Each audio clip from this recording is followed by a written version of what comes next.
So a little bit of a video in regards to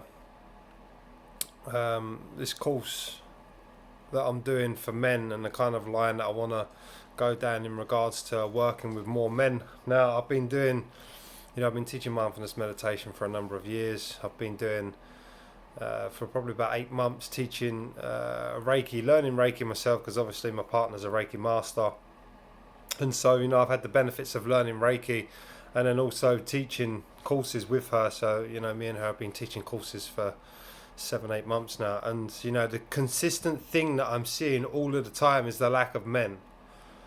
And when we start even using the words like healing or even the words like spirituality or anything like that, it automatically shuts men off, because the number one thing with a man is, there's a lack of openness, there's a lack of transparency, and there's a lack of vulnerability.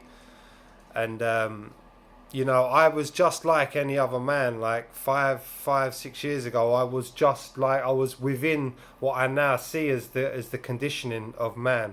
Men have been conditioned to be a certain way, and that conditioning is so ingrained within us that with every generation we pick up this same conditioning.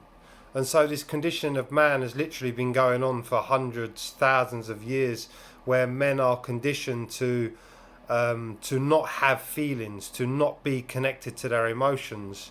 And when we're not connected to our emotions, and when we lose this ability to feel our emotions, it cuts us off from actually feeling the love for ourselves. And when we're no longer feeling the love for ourselves, and I'm not talking about the egotistical love of ourselves, which is like where we love our image or we love our work, or we put our identity into something.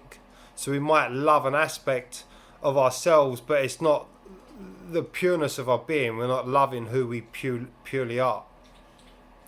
And so this is something that I come through in my own reality. I mean, 5 years ago, before I even had this deep, profound awakening, which enabled me to see this, I was just like what I class as a dysfunctional man, meaning, I was very self-centered. And I don't mean to like specifically point out anybody. I'm just generalizing man as a generalization of the current state of man. And so for me, I was very self-centered, very self-orientated. I was very closed off in the fact that I couldn't hear other people, I couldn't connect with other people. And then, that was without the whole kind of steroids and the drug addiction that I went through for many of years. I mean, drugs plagued my life for 15 years. But then there was also this other like undercurrent of always trying to get somewhere. And I feel like this is so relatable for men, because this is so deeply ingrained, this emotional avoidance, that the number one thing that we do as men is we're constantly looking for a future moment. We're constantly investing in some kind of idea, or we're constantly invested in some kind of concept that's gonna free us from this undercurrent of dissatisfaction that we're feeling in our lives. And so men, we develop this numbness to actually feeling our emotions. And then when we develop this numbness to feeling our emotions, we actually develop this numbness to feeling our own love. And then that leaves us very disconnected from our loved ones. That leaves us very disconnected from the woman in our life. That leaves us very disconnected from our, just from one another. When men don't have that vulnerability, when men don't show how they feel, they become an island to themselves. And this is why male suicide is at such a high at the moment.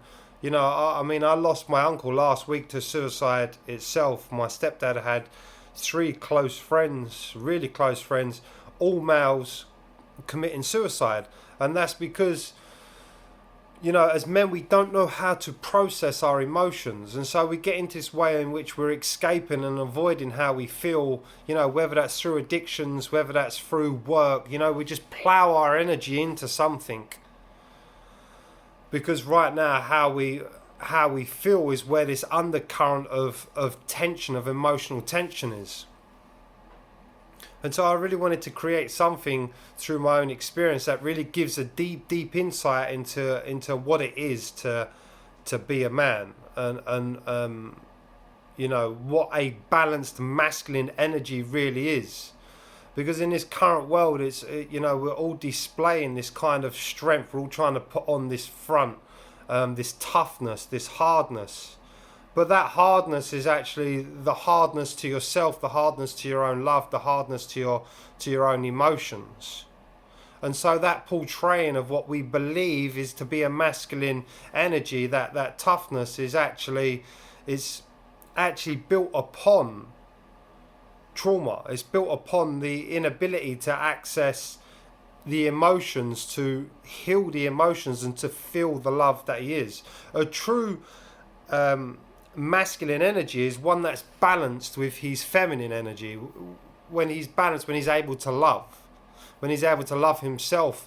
Because when you're able to love yourself, there's no need for a show. There's no need to put your identity into an image. There's no need to put your identity into how you look, or to put your identity into your wealth, or to put your identity into, whatever you're trying to portray. The only reason we're trying to portray something is because underneath the portrayal of the image is the feelings of not actually feeling good enough. And so we have to begin to see that all of the time we're trying to portray something, we're only trying to portray it is because we're trying to overcome something. We only try to portray strength because actually on the inside, we're vulnerable. So you don't portray something that you are, you're just naturally it.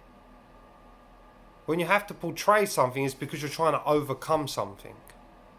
And if we look at anger, and anger is trying to overcome an emotional pain. If we look at sadness, if we look at all of these emotions, which as human beings we class as normal to feel angry or to feel sad. Yes, there is a reason as to why you're angry. Yes, there is a reason as to why you're feeling emotional pain, but you don't have to feel emotional pain. You don't have to keep repeating, reliving, recycling emotions from the past.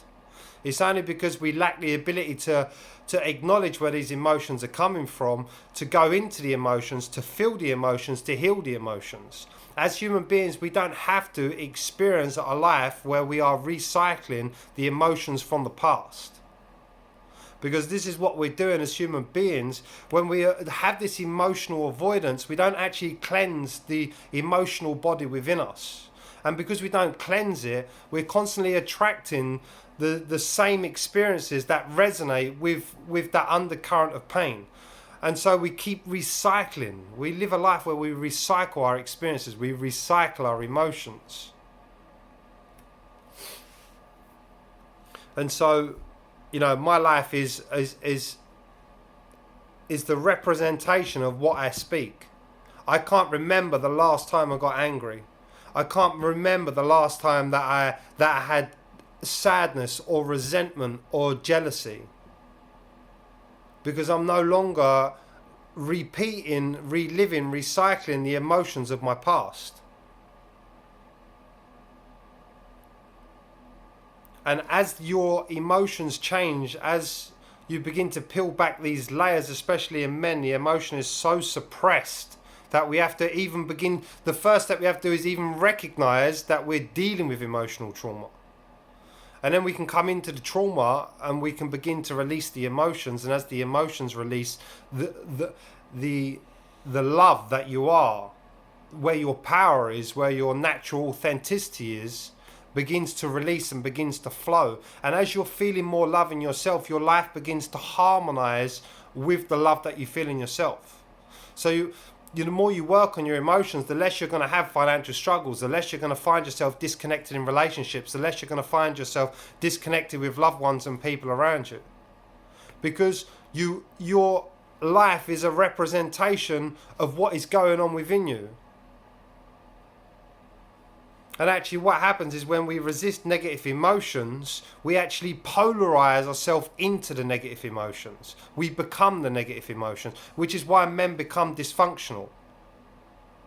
This is why men suffer, because when they resist the emotions, the negativity, the painful aspects of themselves, they actually push themselves into them. And then this is why men experience aloneness. This is why men experience the fact that they're shut off and that they can't speak, because they're polarized into that side of themselves, that they're completely out of balance with the loving feminine qualities of the openness and the love and the connection that they are.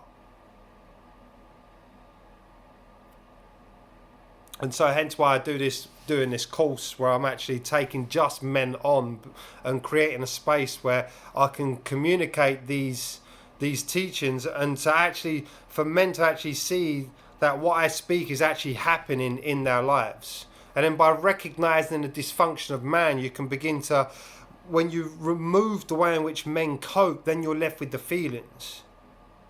Then when you pass through the feelings, there's no need to cope. And you pass through the feelings, and what remains is this love for yourself, this self-love that emanates out of you. Then you don't need to portray anything, you just are. You are naturally what you are. And your life begins to communicate and reflect that transition, that transformation. And your whole reality begins to unify with yourself, begins to unify with the love. Because the only reason you experience conflict and the only reason you experience negative situations in your life is because it's a reflection of the conflict you have in yourself. When you're at war with your emotions, your reality is at war with you, because it's reflecting the war you have in yourself. And then what do? We need to continuously escape. We need to continuously escape how we feel, continuously escape our reality, and then we live in the future hoping things are going to get better, and they never do. We just keep recycling, repeating and reliving the same experiences. So that's what this course is all about. It's really going to open up people's psyche and understanding of what it is to really be a man. And then I'm going to be touching upon a whole load of other stuff as well. I'm really going to start directing my content towards men and emotions, and talking about how man can build the bridge back with woman, and how man has the power to heal the imbalances within women, and how to heal the imbalances within the world. But that starts by being accountable for yourself first. You can only be accountable for yourself, and from that you will find love, connection, purpose, and be an authentic expression in the world that needs men that love more than men that portray the false masculine, which is image, representation, and false identity. Until next one, much love.